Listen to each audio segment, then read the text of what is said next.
Well, it was my understanding that question was posed to me since the last meeting, and I just want to make sure that there's no, for clarification purposes, all this ordinance does is it establishes a tax on short-term rental units, the hotel motel tax. This ordinance does not create any specific regulations as far as codes and things of that nature. Only, all it does is establish the tax.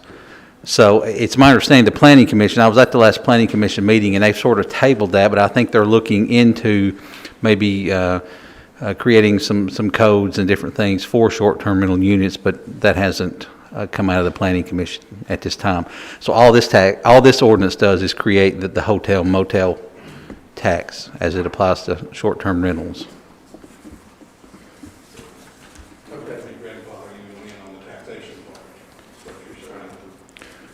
Well, right. All it does is create the tax that would apply to all, even ones that currently exist. But as far as codes and things of that nature, I don't think we've addressed that yet. Okay, thank you. That was not quite the way it was presented or the way I understood it. Well, but I understand what you're saying. So if the language in this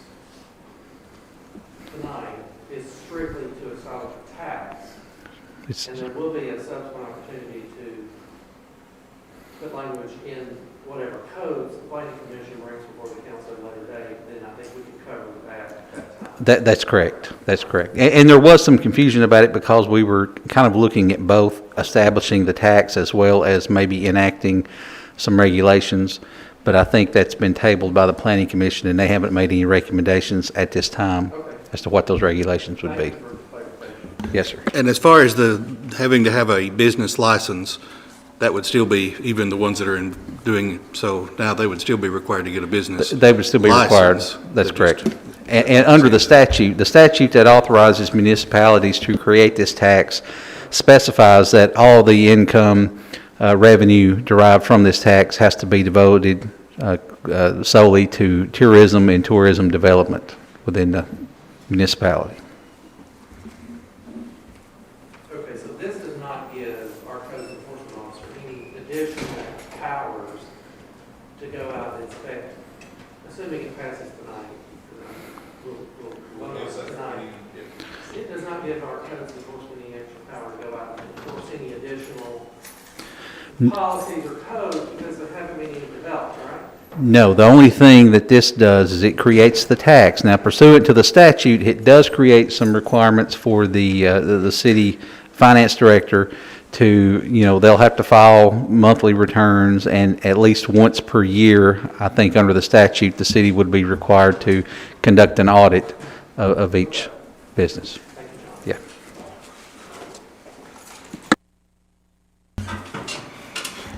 Welcome, Rex. You had anyone contact you regarding this public hearing, the subject matter? No. Okay. Anyone else here wish to address us regarding this?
Thank y'all. Mayor Hayes is out of town this evening, so I will be presiding over the meeting. Ms. Phyllis, if you would do roll call for us. Alderman Clough, Here. Alderman Coleman, Present. Alderman Dale, Present. Vice Mayor Dotson, Here. Alderman Langford, Present. Alderman Speck, Present. all present.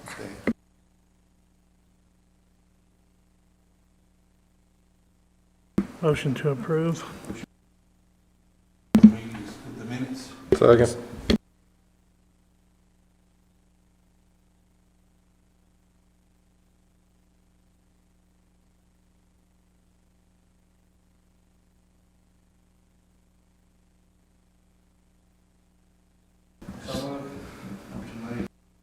Second. Second.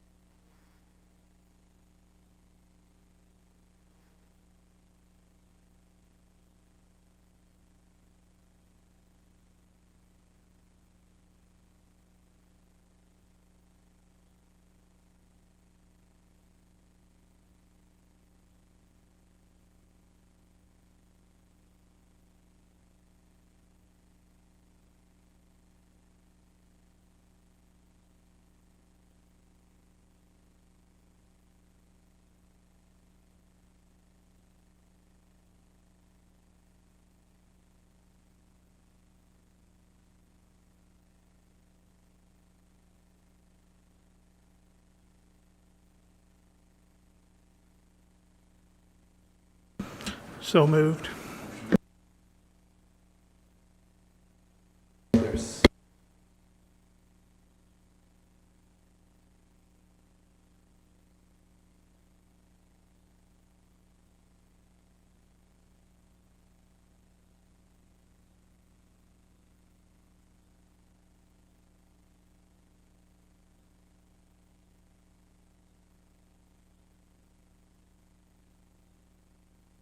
I am not familiar with that process. Ms. Phyllis, do you know the answer to that question?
Mr. Meadows, if you'd like to address this, we'd sure appreciate it.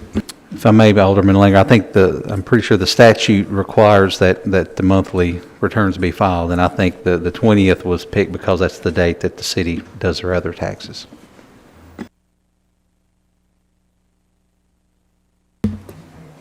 Any further discussion?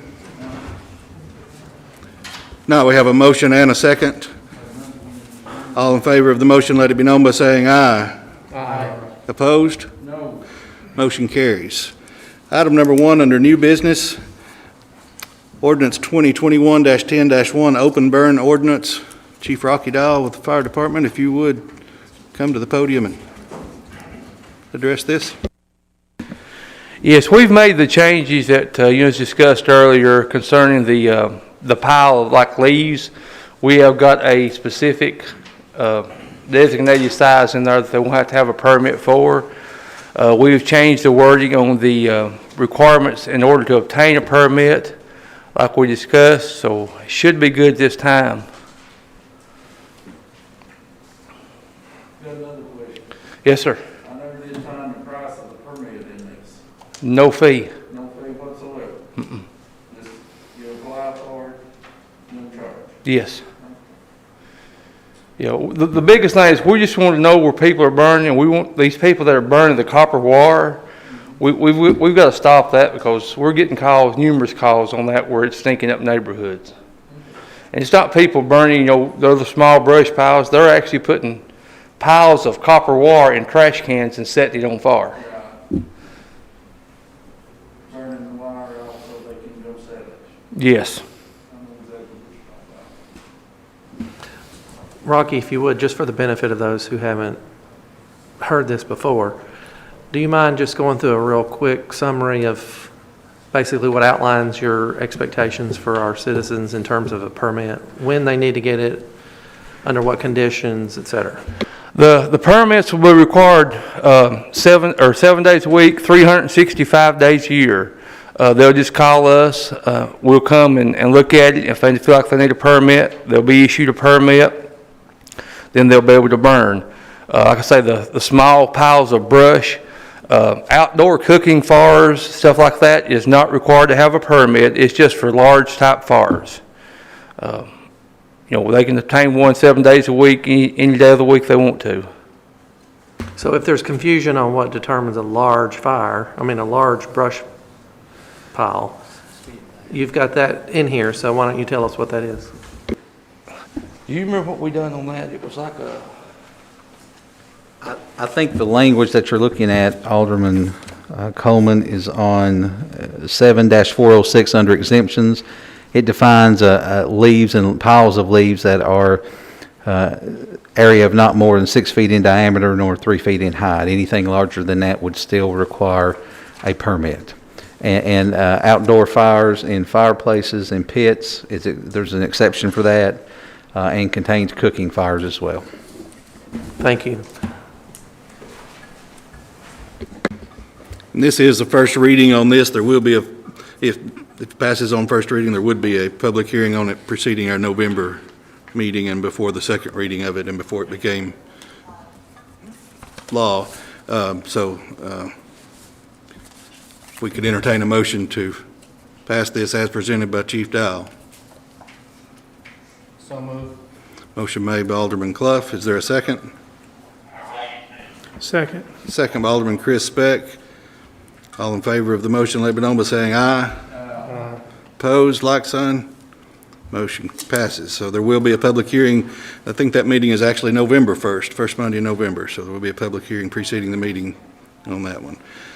Second item under new business, flood mitigation. Ms. Rebecca, anything to update us on there?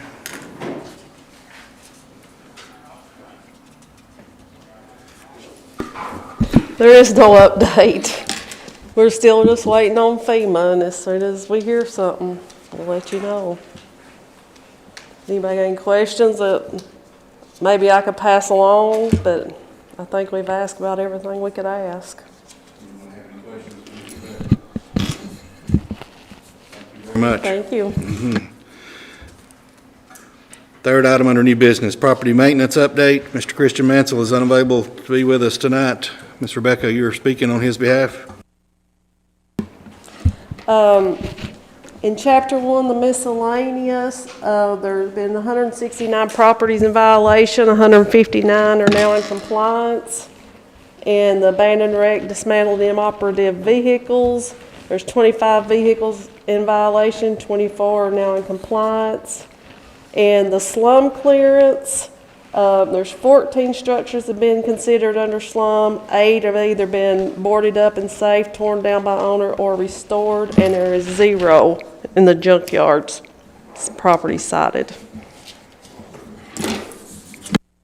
Ms. Rebecca, regarding property maintenance updates.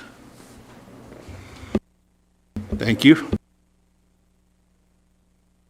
Last item under new business, ordinance 2021-10-2, rezoning ordinance. Mr. Tommy Lee, if you would come to the podium.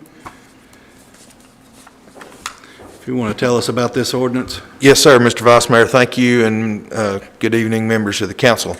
What you have in front of you is a proposed rezoning ordinance for property located on East Main Street, essentially across from the Overton Motel and in between the cable company and South Hillcrest Drive. Property is owned by William Clark. And that property the request has been made by Mr. Clark to rezone the property from C3 and R1, C3 being our general commercial and R1 being low-density residential, to R2, which is our high-density residential, for the purpose of establishing multifamily housing units.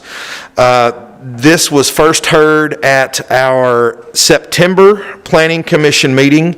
There were notices sent out to all adjoining property owners, and we did have one of the adjoining property owners that had concerns. They brought that to the September Planning Commission meeting. We also had several questions for Cody Campbell, who is representing Mr. Clark in this matter as the developer.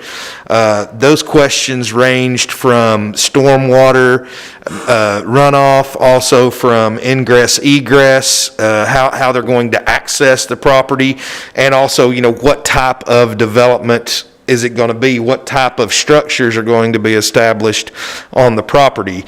So the Planning Commission asked Mr. Campbell to bring us a sort of a makeshift site plan, not a full-blown engineer or architect designed site plan, but basically a drawing of what he wanted to do and a rendering or pictures of what these multifamily units would look like.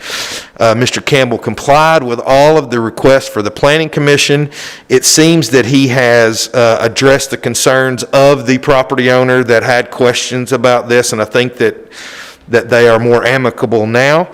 And then after all these things were submitted to the Planning Commission voted unanimously to recommend that the aforementioned properties, and there are two parcels, be rezoned from C3 and R1 to R2, which is high-density residential.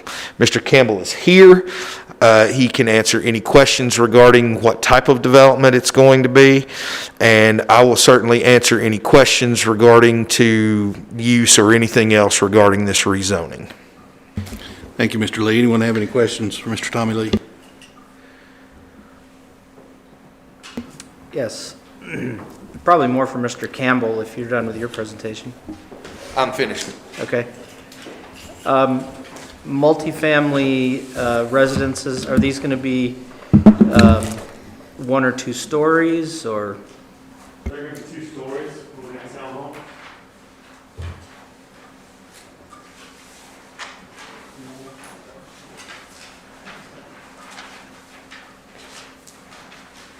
So the first page you see there is all the questions concerned we had seen at the first meeting, which were then answered. Like Mr. Lee said, everything's been addressed there. The neighbors really has no more concern after he saw what we were going to plan on doing. The 2 lots there, what we look at, the first page, the first picture you see, those are smaller townhomes, a 2-bedroom, 1 bath. Those are going to go up near Hillcrest, and those are going to be rentals. So it's going to be more of a townhouse development that could be sold later on, but probably will be used for rentals. The second page, or the second picture that you see, are the larger townhomes, 3-bedroom, 2.5 bath, right around 1,300 square feet with the garage. There's going to be 20 or 25 that's going to be available or potentially put up there near the cable company. If you look on the larger picture there, it kind of shows the layout. Nothing is to scale. It's just where the road is going to go. We're going to have a sidewalk, we're going to have driveways, and we're also going to have the garages in those units as well. On the development up on the northern side on Hillcrest, there will probably be 2 sites of entry and exit, one coming off of Hillcrest and one coming off an easement, which would actually be the advancement of Wayne Street. So that's where those would drive. Everyone would park in the back. The front along Hillcrest would actually enter their residence from the back, and then the back units would enter their residence from the front. And those are pictured there in that very first picture.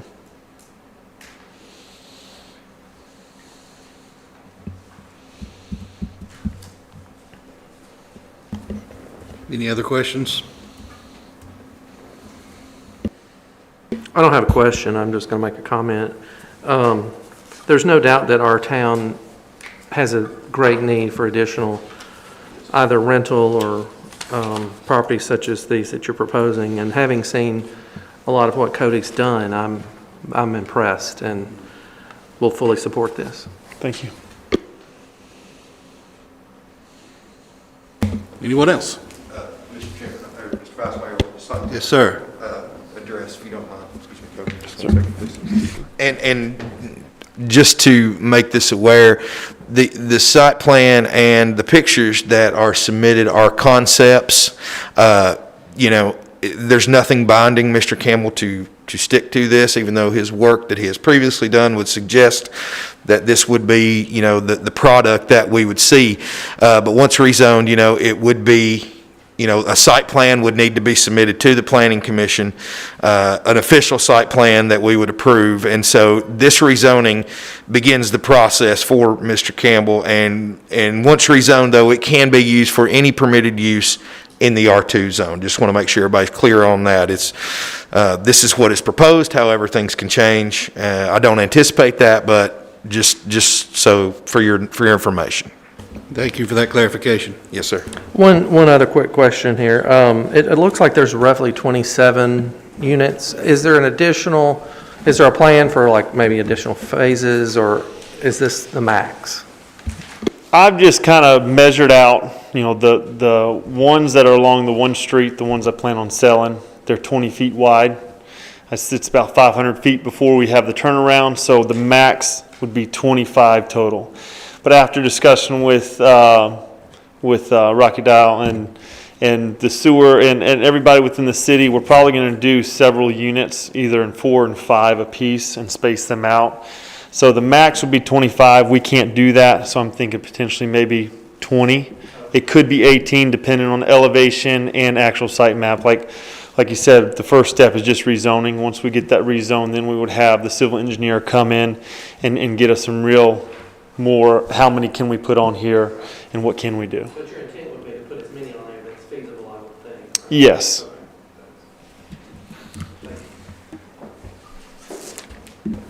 Anyone else?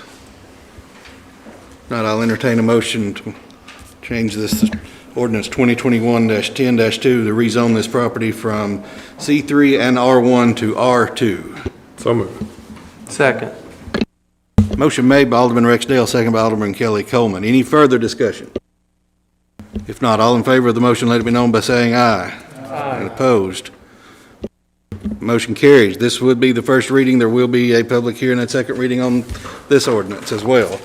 That's the end of our agenda. The only other thing that the mayor passed along to me to update you on is we did have one gentleman who left the street department, Mr. Thomas Gunderson, and Mayor Hayes has hired under executive action Dalton Wagers, who has replaced him and be working on the sanitation. Yes, sir, Mr. Coleman. I need to ask you a question, if you don't mind, Tommy Lee. Could you clarify, just for my own information, what constitutes the need for a developer that's outside the city limits who wishes to build homes on acreage, multiple homes? If the property's outside the city limits, why does that need to go before the city planning commission? Is it because of water, and why would that apply? Well, or would it apply? Construction outside the city limits should not come in front of the Planning Commission, Board of Mayor and Aldermen, or anything. Now, if they're using city utilities, they would need the permission of the Public Works Department, in my opinion. I'm not really familiar with that aspect of it, but the Board of Mayor and Aldermen don't have any jurisdiction regarding the construction of a property outside the city limits. However, they do have jurisdiction regarding, you know, in some instances, utilities that are outside the city. That's what I understood, but this individual told me that they were having to go before the planning commission, yet his property is outside the city limits. So I wasn't sure. I didn't understand that. I would need more information to clarify, but I don't see any scenario where that would happen. Is there a county planning commission? Yes, sir. Okay, well, that's what's confused. Yeah. No further agenda items, no further action. I'll entertain a motion that we adjourn. So moved. Motion made by Alderman Kelly Coleman. Is there a second? Second by Alderman Rex Dale. We are adjourned.